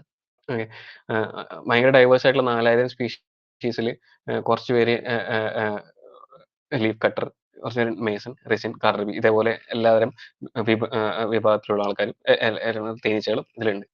ഓക്കെ, ഇതിൽ പിന്നെ ഇന്ത്യയിൽ നമുക്കിതിൽ 237 മെഗാകൈലിഡ് ബീസിനെയാണ് നമുക്ക് ഇതുവരെ അറിയുള്ളൂ. പക്ഷെ ഇതിൽ കൂടുതൽ ഉണ്ടാവാൻ നല്ല സാധ്യതയുണ്ട്. വൺ ഓഫ് ദ അധികം ഇന്ത്യയിലെ സോളിറ്ററി ബീനെ പറ്റിയുള്ള പഠനം വളരെ കുറവാണ്. കുറെ ആൾക്കാർക്ക് അറിയില്ല എത്രത്തോളം ഇമ്പോർട്ടന്റ് ആണ് ഈ സോളിറ്ററി ബി എന്നും. അതേപോലെ നമ്മൾ കാണുമ്പോൾ കൂടുള്ള തേനീച്ചകളെ മാത്രമാണ് നമുക്ക് അധികം നമ്മൾ വില കൊടുക്കാറുള്ളൂ. ഐ മീൻ എക്കണോമിക്കലി, അല്ലെങ്കിൽ അതിനാണ് എക്കണോമിക്കൽ വാല്യൂ കൂടുതൽ. പക്ഷെ നമ്മൾ മനസ്സിലാക്കേണ്ടത് പോളിനേറ്റേഴ്സിനും വളരെ, ബാക്കിയുള്ള സോളിറ്ററി ബീസിനും വളരെ ഇമ്പോർട്ടന്റ് ആണ്. കാരണം ആസ് എ വൈൽഡ് പോളിനേറ്റേഴ്സ് എന്ന് ഉദ്ദേശിക്കുന്നത് ഇവരൊക്കെയാണ്. ഓക്കെ, പിന്നെ ആൻഡ്രിയഡെ എന്ന ഫാമിലി 3000-ഓളം ബീസ് ആണ്. അവരെല്ലാം ഗ്രൗണ്ട് നെസ്റ്റിംഗ് ആണ്. ഗ്രൗണ്ടിൽ നിലത്ത് ചെറിയ ഹോൾസ് ഉണ്ടാക്കി അവിടെ താമസിക്കുന്ന ബീസാണ്. അതേപോലെ തന്നെ ഇത് ഇന്ത്യയിൽ വളരെ കുറവാണ്. ഐ മീൻ ഇന്ത്യയിൽ ആകെ 2 സ്പീഷീസോട്ടെ കണ്ടുപിടിച്ചിട്ടുള്ളൂ. ഈ 2 സ്പീഷീസും അത് ഹിമാലയയിൽ മാത്രമുള്ളതാണ്. പക്ഷെ നമ്മുടെ സൗത്ത് ഇന്ത്യയിലും ഉണ്ടാവണം, ബാക്കി എല്ലാ സ്ഥലത്തും ഉണ്ടാവണം. കാരണം പക്ഷെ നമുക്ക് ആരും ഇതേവരെ ഡിസ്ക്രൈബ് ചെയ്തിട്ടില്ല, അത് കണ്ടുപിടിച്ച് അന്വേഷിച്ച് പോയിട്ടില്ല. ഫാമിലിയാണ് ഹാലിക്റ്റിഡ്സ്, അല്ലെങ്കിൽ സ്വെറ്റ് ബീസ് എന്ന് പറയും. അവര് ഓൾമോസ്റ്റ് 4500 സ്പീഷീസ് ഉണ്ട്. ഒട്ടുമിക്ക എല്ലാ കോണ്ടിനെന്റിലും ഉണ്ട്, എക്സെപ്റ്റ് അന്റാർട്ടിക്ക. ഇതും നമ്മൾ കാണുന്ന കുറെ ഈച്ചകളിൽ പെടുന്ന ഫാമിലികൾ. അടുത്തത് സീനോട്രൈറ്റിഡെ സീനോട്രൈറ്റിഡെ ഈ ഒരു ഫാമിലി ഏറ്റവും ചെറിയ ഫാമിലിയാണ്. അതിലാകെ 21 സ്പീഷീസേ ഉള്ളൂ. ഈ 21 സ്പീഷീസും ഓസ്ട്രേലിയയിൽ മാത്രമേ ഉള്ളതാണ്. അപ്പോൾ നമ്മൾ പഠിച്ചിട്ടുള്ള മാർസുപ്പിയൽസിനെ പോലെ തന്നെ പണ്ട് ഓസ്ട്രേലിയയിൽ പോയി അവിടെ മാത്രം ഡൈവേഴ്സിഫൈഡ് ആയിട്ടുള്ള ഒരു ബി സ്പീഷീസ് ആണ് ഇത്. വേറെ എവിടെയും ഇതിൽ ഉണ്ടായിരുന്ന ബാക്കിയുള്ള നമ്മൾ അതിനെക്കുറിച്ച് വീണ്ടും സംസാരിക്കുന്നതായിരിക്കും. ഓക്കെ, ഇനി ക്വാളിറ്റിയെ പറ്റി പറയാം. ഇത് ഈ ഫാമിലിയിൽ നോൺ ആസ് മാസ് ബീസ്. അതുകൊണ്ട് അതിന്റെ മുഖത്തുള്ള രോമങ്ങളുടെ ആകൃതി കൊണ്ടും ആണ് ഇവരെ മാസ് ബീസ് എന്ന് പറയുന്നത്. വളരെ നീളം കൂടിയ രോമങ്ങളാണ് അവരുടെ ഫേസിലുള്ളത്. ഇതിൽ 2600 സ്പീഷീസ് ഓളം ഉണ്ട് ഈ ഫാമിലിയിൽ. ഇവര് മെയിനായിട്ട് ഓസ്ട്രേലിയ, സൗത്ത് അമേരിക്ക എന്നീ ഭൂഖണ്ഡങ്ങളിൽ മാത്രം കാണപ്പെട്ടുള്ളത്. ഇന്ത്യയിൽ വളരെ അണ്ടർ റിപ്പോർട്ടഡ് ആണ്. ഇന്ത്യയിലും ഉണ്ടാവണം, നല്ല രീതിക്ക് ഉണ്ടാവണം, പക്ഷെ അധികം റിപ്പോർട്ടഡ് അല്ല. ഇനി മെലിറ്റഡെ എന്ന family second smallest B family. ഇതിൽ ഒരു 201 സ്പീഷീസോളം ഉണ്ട്. ഇവരും എല്ലാവരും സോളിറ്ററി ആണ്. എല്ലാവരും നിലത്ത് കുഴി ഒഴിച്ച് വസിക്കുന്നവരാണ്. ഇവരും ഇന്ത്യയിൽ ആകെ 50 സ്പീഷീസ് ഐഡന്റിഫൈ ചെയ്തിട്ടുള്ളൂ. അതും അണ്ടർ റിപ്പോർട്ടഡ് ആണ് എന്നാണ് അറിവ്. ഇനിയും കുറെ നമുക്ക് തപ്പിക്കഴിഞ്ഞാൽ, നമ്മൾ ഒന്ന് സൂക്ഷിച്ച് നോക്കിക്കഴിഞ്ഞാൽ നമുക്ക് കണ്ടുപിടിക്കാൻ പറ്റുന്നതാണ്. ഇനി നമുക്ക് ഇന്ത്യയിലെ തേനീച്ചകളെ പറ്റി പറയാം. ഇന്ത്യയിൽ നമുക്ക് തേനീച്ചകൾ, ഇനി നമ്മൾ തേൻ തരുന്ന നമുക്ക് തേനീച്ചകളെ പറ്റി പറയാം. ഇത് ഏപ്പിസ് ഡോർസാറ്റ, നമ്മളെല്ലാവരും കാണുന്ന വലിയ വലിയ വൻ തേനീച്ച എന്ന് പറയും. ഇത് ഏപ്പിസ് ഫ്ലോറിയ, കുമ്മൻ തേനീച്ച എന്ന് പലയിടത്തും പറയുന്നുണ്ട്. പക്ഷെ ഇത് ചെറിയ ചെറിയ കൂടുകൾ ഇതേപോലെ പരന്ന് ഓപ്പൺ നെസ്റ്റിംഗ് എന്നാണ് ഇതിന് പറയുക. അതായത് ഒരു ബ്രാഞ്ചിൽ ഒറ്റ കോമ്പ് ഇങ്ങനെ കിടക്കുന്നത്, ഇതിനാണ് ഓപ്പൺ നെസ്റ്റിംഗ് എന്ന് പറയുന്നത്. ഈ ഓപ്പൺ നെസ്റ്റിംഗ് ആയിട്ടുള്ള തന്നെയാണ് ഈ ഏപ്പിസ് ഫ്ലോറിയയും. ഏപ്പിസ് ഫ്ലോറിയ ഇതും തേനായിട്ട് നമുക്ക് എക്കണോമിക്കലി അത്ര യൂസ്ഫുൾ അല്ല, എങ്കിലും ഇമ്പോർട്ടൻ്റ് ആയിട്ടുള്ള ഒരു മേജർ പോളിനേറ്റർ തന്നെയാണ്. ഇവരെ അധികവും ബുഷിന്റെ ചെറിയ ചെടികളുടെയും ഐ മീൻ കുറെ പുല്ലിന്റെ ഇടയിലൊക്കെയാണ് അധികം ഭയങ്കര സെക്യൂർ ആയിട്ടുള്ള ഒരു സ്ഥലത്താണ് ഇവരധികം കൂടുണ്ടാക്കുന്നത്. മറിച്ച് ഏപ്പിസ് ഡോർസാറ്റ നമ്മൾ കണ്ടിട്ടുണ്ടാവും എല്ലാ ബിൽഡിങ്ങിന്റെ മേലെയും വലിയ വലിയ മരങ്ങളുടെ മേലെയും കുറെ എണ്ണ ഒരുമിച്ചുണ്ടാകും ഏപ്പിസ് ഡോർസാറ്റ. ഇനിയുള്ളത് ഇതേപോലെ തന്നെ കൂട് വയ്ക്കുന്നതാണ് ഏപ്പിസ് ലെബോറയോസ. ഈ ഏപ്പിസ് ലെബോറയോസ നമ്മളാരും കണ്ടിട്ടുണ്ടാവില്ല. കണ്ടിട്ടുണ്ടാവാം. അത് നോർത്തില് ഹിമാലയത്തിൽ ഭയങ്കര ഹയർ ആൾട്ടിറ്റ്യൂഡിൽ മാത്രം കണ്ടുവരുന്ന ഹിമാലയൻ റോക്ക് ബി എന്നാണ് ഇതിനെ ലെബോറയോസിനെ വിളിക്കുന്നത്. ഇതിന്റെ തന്നെയാണ് ഒരു മാഡ് ഹണി എന്നൊക്കെ പറയും. ഇതിന്റെ ഹണി എക്സ്ട്രാക്ഷൻ അല്ലെങ്കിൽ ഹണി എടുക്കുന്ന ഒരു പ്രോസസ്സ് കാണാൻ ഇപ്പൊ അടുത്ത് യൂട്യൂബിലൊക്കെ ഭയങ്കര വൈറലായിരുന്നു. എങ്ങനെ ഇതെല്ലാം ഇവര് ഭയങ്കര ഹയർ ഓൾട്ടിറ്റ്യൂഡിലായതുകൊണ്ട് ഇവര് കൂട് വയ്ക്കുന്നത് എല്ലാം ഈ ക്ലിഫിലാണ്. അതായത് ഒരു ഇപ്പൊ കാണുന്ന പോലെ ക്ലിഫിലാണ് ഇവര് കൂട് വയ്ക്കുന്നത്. ഓക്കെ, ഇനി നമ്മൾ കാണുന്നതാണ് ഏപ്പിസ് സെറാന. ഏപ്പിസ് സെറാന ബേസിക്കലി ഇവരെ ഒന്നും പോലെ അല്ല കൂട് വയ്ക്കുക. ഐ മീൻ അവരുടെ കൂട് അവരധികം ചെറിയ ഹോൾസിൽ ഹോളോ ആയിട്ടുള്ള മരങ്ങളിലും മരപ്പൊത്തുകളിലുമാണ് ഇവർ കൂട് വയ്ക്കുന്നത്. ഈ മരപ്പൊത്തിൽ വെക്കുന്ന കൂടുകളെയാണ് മനുഷ്യർ പിന്നെ മാനിപ്പുലേറ്റ് ചെയ്ത് ഐ മീൻ ലൈക്ക് യൂസ് ചെയ്തിട്ട് നമ്മൾ ബോക്സിൽ ഹണി ഫാമിങ്ങിന് മറ്റും വേണ്ടി യൂസ് ചെയ്യുന്ന മെയിൻ ആയിട്ടുള്ള തേനീച്ച ഈ ഏപ്പിസ് സെറാനയാണ്. ഓക്കെ, ഞാൻ ബേസിക്കലി വർക്ക് ചെയ്യുന്നത് ഈ ഏപ്പിസ് ഡോർസാറ്റ ഫ്ലോറിയ സെറാന ഇന്ത്യയിൽ മൊത്തം എങ്ങനെയാണ് അവരുടെ പോപ്പുലേഷൻ സ്ട്രക്ചർ, അവർ തമ്മിൽ എന്തൊക്കെ വ്യത്യാസമുണ്ട് ഓരോ സ്ഥലവും തമ്മിൽ, അതാണ് എൻ്റെ റിസർച്ച് പ്രോജക്റ്റ്. പിന്നെ ഇതേപോലെ തന്നെ നമ്മൾ തേനീച്ച എന്ന് പറയുമ്പോൾ ഇമ്പോർട്ടൻ്റ് ആയിട്ടുള്ള ഒരു തേനീച്ച തന്നെയാണ് ഈ ചെറുതേൻ അല്ലെങ്കിൽ സ്റ്റിംഗ്ലെസ് ബീസ്. സ്റ്റിംഗ്ലെസ് ബീസ് ബേസിക്കലി ഒരു 10 സ്പീഷീസോളം ഉണ്ട്. പക്ഷെ അവർ കാണാൻ ഏകദേശം എല്ലാവരും ഒരുപോലെ ആയതുകൊണ്ട് ഭയങ്കര ബുദ്ധിമുട്ടാണ് അതിന് ഏത് സ്പീഷീസാന്ന് പറയാൻ. അതുകൊണ്ട് തന്നെ പല ഭാഗങ്ങളിലും ഏത് സ്പീഷീസ് ആണെന്ന് നമുക്ക് പറയാം. നമുക്ക് ആ സ്പീഷീസ് ലെവലിലുള്ള ഒരു ഐഡന്റിഫിക്കേഷൻ എപ്പോഴും ബുദ്ധിമുട്ട് തന്നെയാണ്. അതേപോലെ തന്നെ ഈ ഈ ഇവിടെ കാണുന്ന ഇത് ബാക്കിയുള്ള തേനീച്ചകളാണ്. ഇത് അമിജെല്ല എന്ന് പറയും. അമിജെല്ല, ഇത് കരിവണ്ട് അല്ലെങ്കിൽ സൈലോകോപ്പ, ഈ രണ്ടെണ്ണം സ്യൂഡാപ്പിസ്, ഇത് സീലിയിലെക്ട്രസ്, ഇങ്ങനത്തെ പല തേനീച്ചകളും ഇന്ത്യയിലുണ്ട്.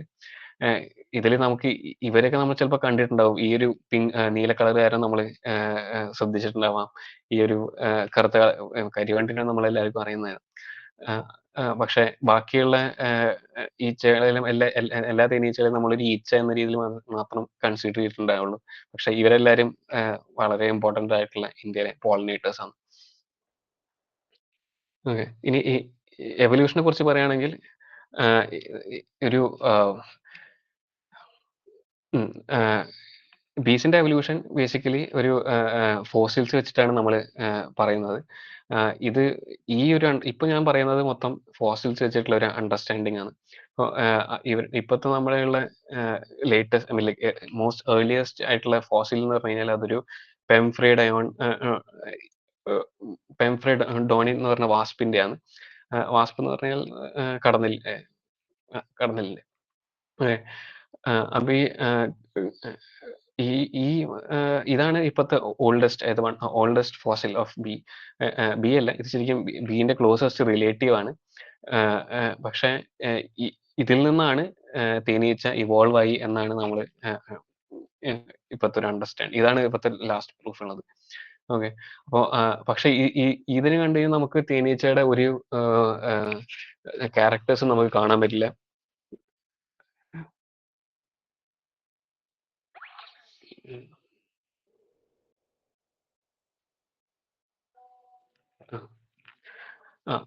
അപ്പോ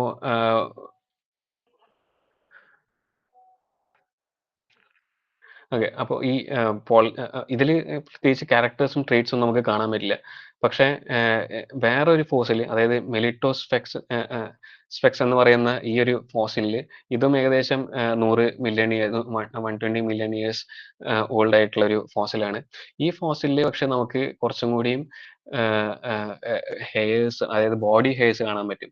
ഈ ബോഡി ഹെയർസിന്റെ എവല്യൂഷൻ എന്ന് പറഞ്ഞു കഴിഞ്ഞാൽ അതിന്റെ ഒരു അത് ആ ഒരു ബോഡി ഹെയർസ് ഉണ്ടായത് ഈ പോളൻ കളക്ട് ചെയ്യാനും അല്ലെങ്കിൽ പോളൻ സൂക്ഷിക്കാനും അത് ഒരു സ്ഥലത്ത് നിന്ന് വേറെ സ്ഥലത്തേക്ക് കൊണ്ടുപോകാനും വേണ്ടിയിട്ടുള്ളത് ആണ് എന്നാണ്. അപ്പോൾ ഈ ഒരു ട്രേറ്റിന്റെ ആ ഒരു കഴിവ് വന്നതോടുകൂടി ആ കഴിവിൽ നിന്നാവും പിന്നെ ബീസ് ഉണ്ടായത്. അതുകൊണ്ട് തന്നെ ഈ ഒരു പെർട്ടിക്കുലർ ഫോസിലാണ് ഈ വാസ്പുകളും ബീസിനും തമ്മിൽ കണക്ട് ചെയ്യിക്കുന്ന ഒരു ഫോസിൽ. ഈ ഫോസിലില് അതിന്റെ പല്ലുകളും കാലുകളും വാസ്പിനെ പോലെയാണെങ്കിലും ഈ പ്രസൻസ് ഓഫ് ഹെയർ, അതായത് ഒരു ഹെയർ ഉള്ളത് എപ്പോഴും പോളൻ ഫീഡിങ്ങിനെ അല്ലെങ്കിൽ അതിനെ ഡിനോട്ട് ചെയ്യുന്നതായിരിക്കും, അതിനെ കാണിക്കുന്നതായിരിക്കും. അതേപോലെ തന്നെ ഇനി അത് കഴിഞ്ഞ ശേഷം ഉള്ളതാണ് പാലിയോജീൻ എന്ന് വരുന്ന പീരീഡ്. ഈ പാലിയോജീൻ എന്ന് പറയുന്നത് ഒരു 60 മില്യൺ ഇയേഴ്സോ അല്ലെങ്കിൽ 80 മില്യൺ ഇയേഴ്സോ ഉള്ള ഒരു ടൈം പീരീഡിനാണ് നമ്മൾ പറയുന്നത്. ആ ടൈമിൽ ആ ടൈമിലാണ് കുറച്ചും കൂടിയും എന്താ പറയുക, ബീസ് 60 40-30 മില്യൺ ഇയേഴ്സ് ഒക്കെ ആ ടൈമിലാണ് ബീസ് ഏറ്റവും കൂടുതൽ ഡൈവേഴ്സിഫൈ ആയെന്നാണ് പറയുന്നത്. കാരണം ആ ടൈമിലുള്ളതാണ് നമുക്ക് കിട്ടിയ ഫോസിലുകളിൽ നമുക്ക് നമ്മൾ നേരത്തെ പറഞ്ഞ സ്റ്റിംഗ്ലെസ് ബി, അതായത് ചെറുതേനീച്ചയുടെ തൊട്ട് അതുപോലെ കാണാൻ അതേപോലെ സിമിലർ ആയിട്ടുള്ള ഒരു മെലിസ്റ്റിക്കസ് ട്രൈഗോണ എന്ന് പറഞ്ഞ ഒരു ഫോസില് കിട്ടിയിട്ടുണ്ട്. അത് 42 മില്യൺ ഇയേഴ്സ് ഒക്കെ ഇറങ്ങിയ ടൈമിലാണ്. അതേപോലെ തന്നെ അപ്പോ അതിന്റെ അർത്ഥം ആ ടൈമിൽ ചിലപ്പോ ഈ ചെറുതേനീച്ച എന്ന് പറയുന്നത് ഒരു സോഷ്യലായിട്ട് ജീവിക്കുന്ന ജീവിയാണ്. അപ്പോ ആ ടൈമിൽ തന്നെ ചിലപ്പോൾ സോഷ്യൽ ബിഹേവിയർ, അതായത് ഒരുമിച്ച് കോളനി ആയിട്ട് ജീവിക്കുന്ന ഒരു ബിഹേവിയർ അപ്ലൈ ഇവോൾവ് ആയി തുടങ്ങി എന്ന് നമുക്ക് വേണമെങ്കിൽ പറയാം. അതേപോലെ തന്നെ ടീനോ പ്ലെക്ട്രേല അല്ലെങ്കിൽ വിരിഡിസെപ്റ്റസ് എന്ന് പറയുന്ന ഈ ഒരു ഫോസില്, ആ ഫോസിൽ ഒരു സോളിറ്ററി മേസൺ ബി, അതായത് സോളിറ്ററി ആയിട്ടുള്ള ഒരു ബീയുടെ നമുക്ക് കാണുമ്പോൾ തന്നെ ഇതിനെ കാണുമ്പോൾ തന്നെ നമുക്ക് ഏകദേശം മനസ്സിലാവും ഇത് തേനീച്ചനെ പോലെ തന്നെ ഉണ്ട്. അപ്പോൾ അതേപോലെ തന്നെ അവരെ ബോഡിയിലെ ഹെയർ കാണാം, കാലുകളിൽ ഹെയർ കാണാം,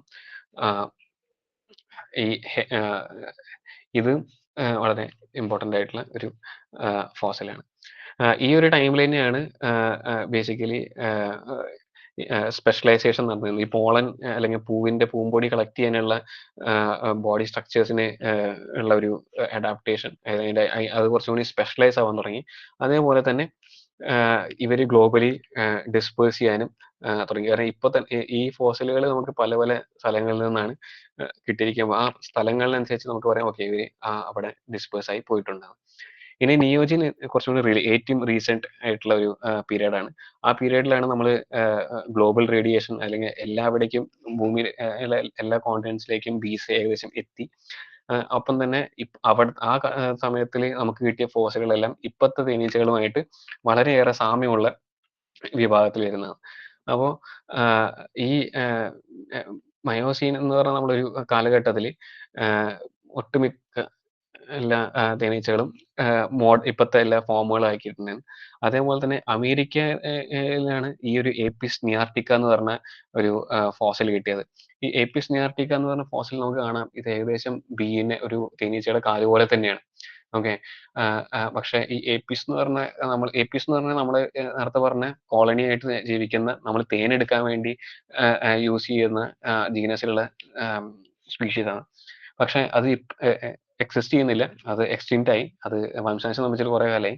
പക്ഷെ അമേരിക്കയിൽ ഏപ്പീസ് എന്ന് പറഞ്ഞ ഒരു തേനീച്ചകളെ ഇല്ല. ഓക്കെ, അമേരിക്കയിലെ ഏപ്പീസ് അല്ലെങ്കിൽ അവിടെയുള്ള തേനീച്ചകൾ മൊത്തം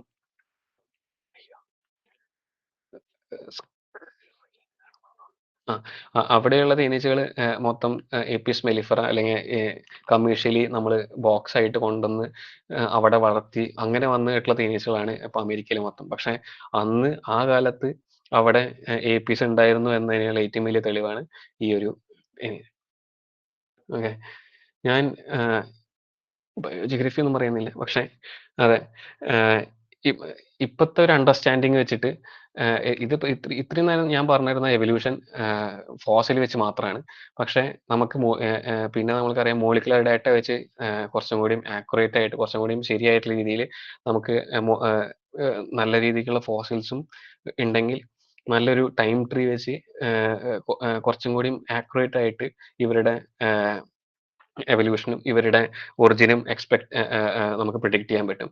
അപ്പോൾ ഇപ്പോഴത്തെ ഒരു അണ്ടർസ്റ്റാൻഡിങ്ങിൽ ഇതൊരു പേപ്പറാണ്. ഈ പേപ്പറിൽ നമുക്ക് ബേസിക്കലി മനസ്സിലാകുന്നത് ഇപ്പോഴത്തെ ഒരു അണ്ടർസ്റ്റാൻഡിങ്ങിൽ ലേറ്റ് ക്രിട്ടേഷ്യസ് എന്നുള്ള പീരീഡ് അല്ല, അതായത് 100 million years ago എന്നുള്ള അതിനെക്കാട്ടിയും വളരെ മുന്നേ തന്നെ ഹണീബി അല്ലെങ്കിൽ ഈ ഒരു 5 ഫാമിലികളുടെ ആൻസസ്റ്റേഴ്സ് മുന്നേ നമ്മുടെ ഭൂമിയിൽ ഉണ്ടായിരുന്നു എന്നാണ് ഇപ്പോഴത്തെ ഒരു അണ്ടർസ്റ്റാൻഡിങ്.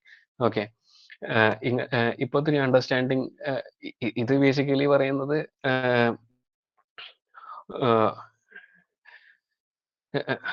ഈ ഒരു കാലയളവിൽ ആണ് തേനീച്ചകൾ ഉണ്ടായിരുന്നത്.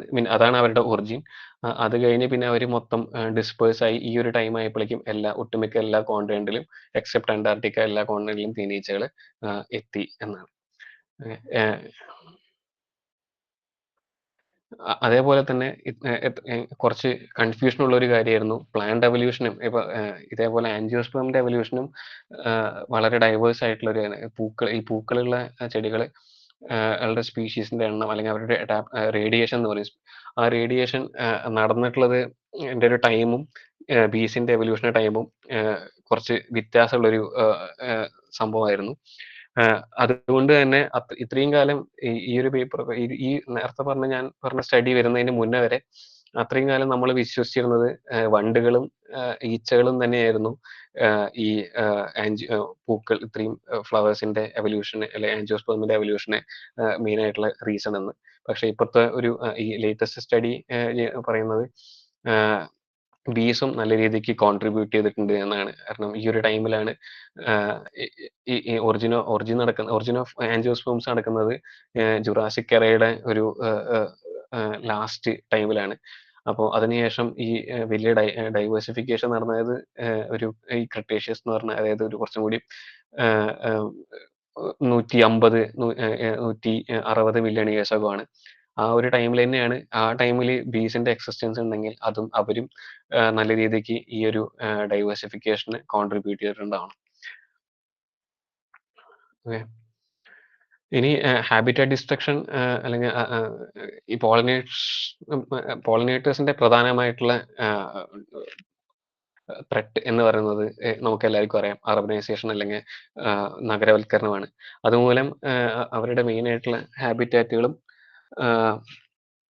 എല്ലാം നശിച്ചു പോകുന്നതുകൊണ്ടും ഈ അർബനൈസേഷൻ കൊണ്ട് കൂടുതൽ എഫക്റ്റ് ആവുന്നത് ഈ ബട്ടർഫ്ലൈസ് അല്ലെങ്കിൽ മോത്ത്സ് ആണ്.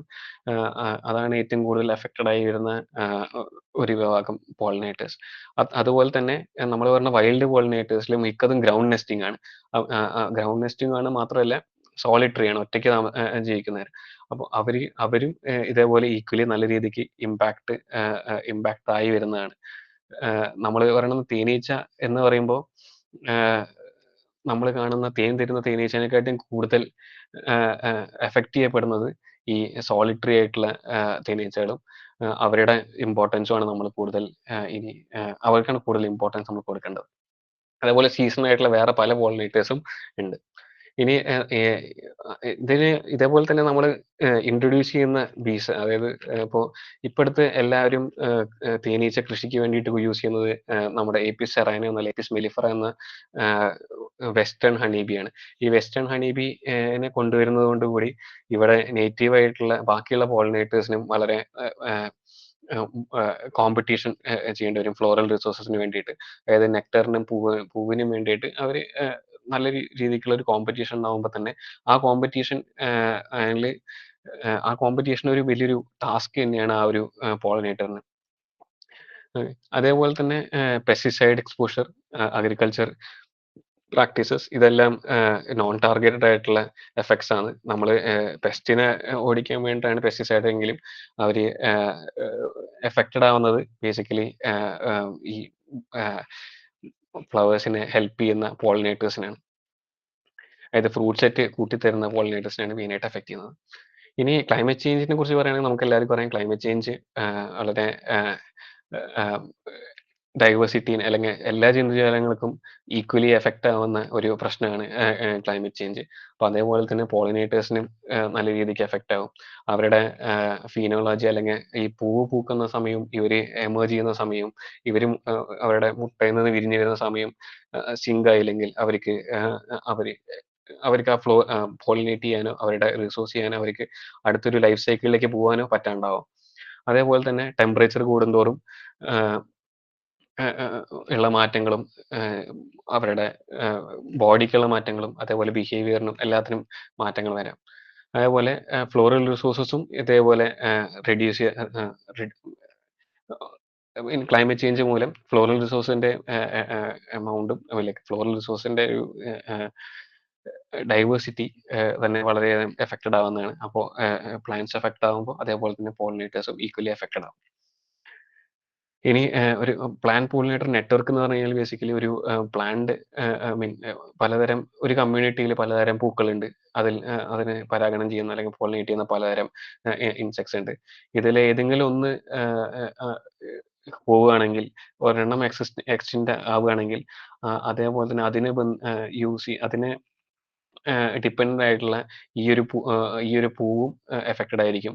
ഈ ഒരു പൂവ് എഫക്റ്റഡ് ആവുന്നത് തന്നെ ഈ പൂവ് എഫക്റ്റ് ആവുമ്പോൾ തന്നെ ഈ ഒരു പൂമ്പാറ്റയും എഫക്റ്റ് ചെയ്യാൻ സാധ്യതയുണ്ട്. അങ്ങനെ ഒരു എക്സ്റ്റൻഷൻ കാസ്കേഡ് തന്നെ നമ്മൾ വേറൊരു ഈ പ്ലാൻ പോളിനേറ്റർ നെറ്റ്വർക്കിനെ എഫക്റ്റ് ചെയ്യുകയാണെങ്കിൽ, ഒരു കമ്മ്യൂണിറ്റിയുള്ള ഒരു പ്ലാൻ പോളിനേറ്റർ നെറ്റ്വർക്കിനെ എഫക്റ്റ് ചെയ്യുകയാണെങ്കിൽ നമ്മൾ പല രീതിയിലുള്ള എക്സ്റ്റിങ്ഷൻ ഉണ്ടാക്കാൻ സാധിക്കും. അത് തടയേണ്ടത് നമ്മൾ തന്നെയാണ്. ഇനി കൺസർവേഷൻ എഫേർട്സിനെ കുറിച്ച് പറയണമെങ്കിൽ നമുക്ക് ഏറ്റവും ചെയ്യേണ്ടത് ബീ ഹാബിറ്റാറ്റുകളാണ്.